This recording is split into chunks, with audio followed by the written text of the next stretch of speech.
নমস্কার, নির্বাণ কিচেনে আপনাদের স্বাগত। আজ আমি বানাবো নিরামিষ ধোকা। এর জন্য আমি এখানে ছোলার ডাল নিয়ে নিয়েছি। এবার এটাকে আমি বেটে নিয়েছি। এর মধ্যে আমি 1 চামচ নারকেল বাটা, 1 চামচ আদা বাটা, আর 1 চামচ ধনে গুঁড়ো, 1 চামচ জিরা গুঁড়ো দিয়ে দিলাম। অল্প একটু কাশ্মীরি লঙ্কার গুঁড়ো, অল্প নর্মাল লঙ্কার গুঁড়ো, স্বাদ মতো নুন আর স্বাদ মতো একটু চিনি দিয়ে দিলাম। এর মধ্যে একটু 1 চামচ হলুদ দিয়ে দিলাম। দিয়ে এটাকে আমি ভালো করে মেখে নেব।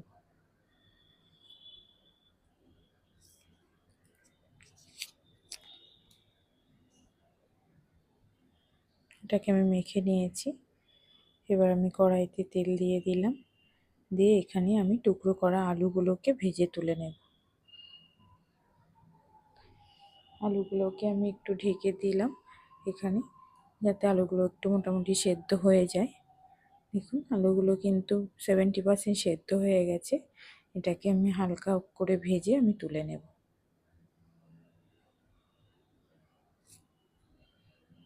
এবার এর মধ্যে আমি ওই তেলের মধ্যে আমি বেটে রাখা মিক্স ডালটা আমি দিয়ে দিলাম। দিয়ে একটু সাঁতলে নেব ডালটাকে, যাতে মশলার কাঁচা গন্ধটা চলে যায়, ডালেরও কাঁচা গন্ধটা চলে যায়।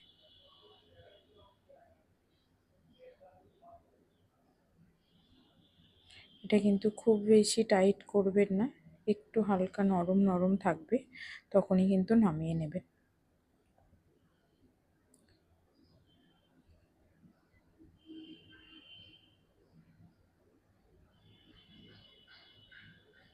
যদি মনে হয় খুব বেশি টাইট হয়ে যাচ্ছে, হালকা একটু গরম জলও দিতে পারেন এর মধ্যে।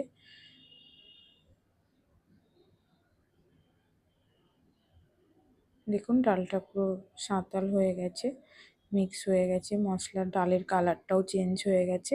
এবার এটাকে আমি নামিয়ে নিলাম। আমি একটা প্লেটে এটাকে আমি সাজিয়ে নেব।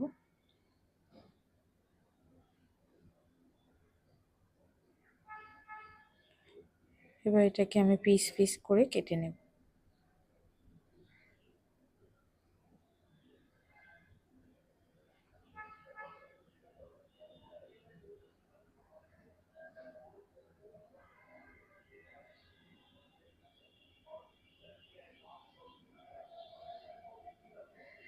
এটা আমি পিস পিস করে কেটে নিয়েছি। এবার কড়াইতে আমি তেল দিয়ে দিলাম। এটা আমি এবার ভেজে নেব, লাল করে ভেজে আমি তুলে নেব।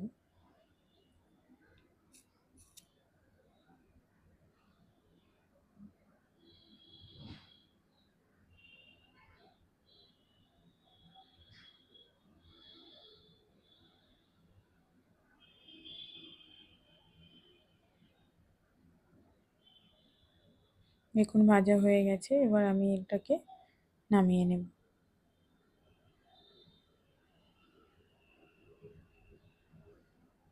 নামিয়ে নিয়েছি। এবার ওই তেলের মধ্যে আমি একটু তেজপাতা, শুকনো লঙ্কা ফোড়ন, স্বাদ মতো চিনি, একটু আদা বাটা দিয়ে দিলাম। দিয়ে কষিয়ে নিয়েছি। এবার ওর মধ্যে আমি 1 চামচ জিরা বাটা দিয়ে দিলাম। দিয়ে মশলাটাকে আমি ভালো করে কষিয়ে নেব যতক্ষণ না মশলা থেকে তেল ছেড়ে দেয়। 1 চামচ কাশ্মীরি লঙ্কার গুঁড়ো দিয়ে দিলাম, যাতে কালারটা ভালো আসে। এবার এর মধ্যে আমি টমেটো টুকরো দিয়ে দিলাম।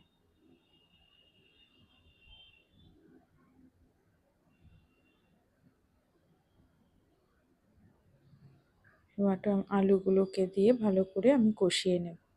এর মধ্যে একটু স্বাদ মতো নুন দিয়ে দেব, দিয়ে ভালো করে কষিয়ে নেব।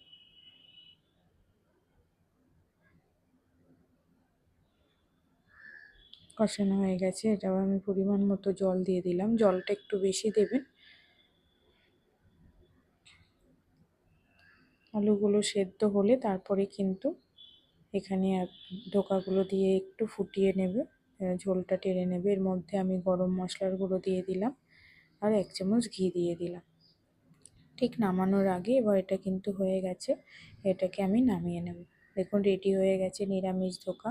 এটা কিন্তু খেতে খুবই ভালো লাগে। আমার এই রেসিপিটা যদি ভালো লাগে প্লিজ সাবস্ক্রাইব এবং লাইক করে দেবেন।